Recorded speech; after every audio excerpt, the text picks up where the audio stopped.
আমরা বিশ্ববাসীকে আমাদের এই সজোরে জানাতে চাই যে আপনারা অবশ্যই আপনাদের জায়গা থেকে এগিয়ে আসুন, আপনারা মানবতার পক্ষে দাঁড়ান। যদি আমাদের প্রয়োজন বোধ হয় আমরা আরও কঠোর কর্মসূচিতে আমরা যেতে রাজি আছি, এটা আমাদের কোনো ধরনের আপত্তি নেই।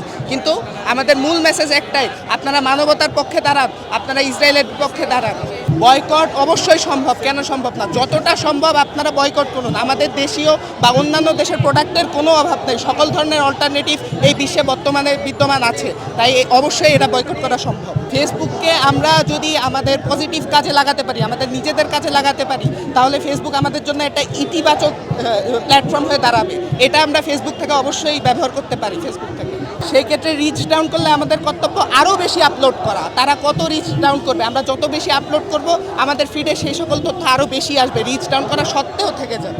আমাদের ফিলিস্তিনদের ভাই বোনের উপর, মুসলিম কান্ট্রির উপরে এভাবে অমানবিক অত্যাচার এভাবে করতেছে গাজার উপরে ইসরায়েল, মানে যেগুলো বরদাস্ত করার মতো না। এই জন্য অসহ্য হয়ে আমরা রাস্তায় নেমেছি, কারণ আমাদের কাছে কিছু করার নেই। ধিক্কার জানানো ছাড়া আরব কান্ট্রিকে আমাদের কাছে কিচ্ছু করার নেই, কারণ বাংলাদেশে একটা দুর্বল কান্ট্রি। বাংলাদেশে দুর্বল কান্ট্রির মুসলিম হয়ে আমরা শুধু মানে কথা বলা ছাড়া আর কিছু করতে পারতেছি না। কারণ যেভাবে ছোট ছোট বাচ্চাদের মারা হচ্ছে, এভাবে নির্যাতন মারা হচ্ছে, মানে আমরা কিছুই করতে পারতেছি না।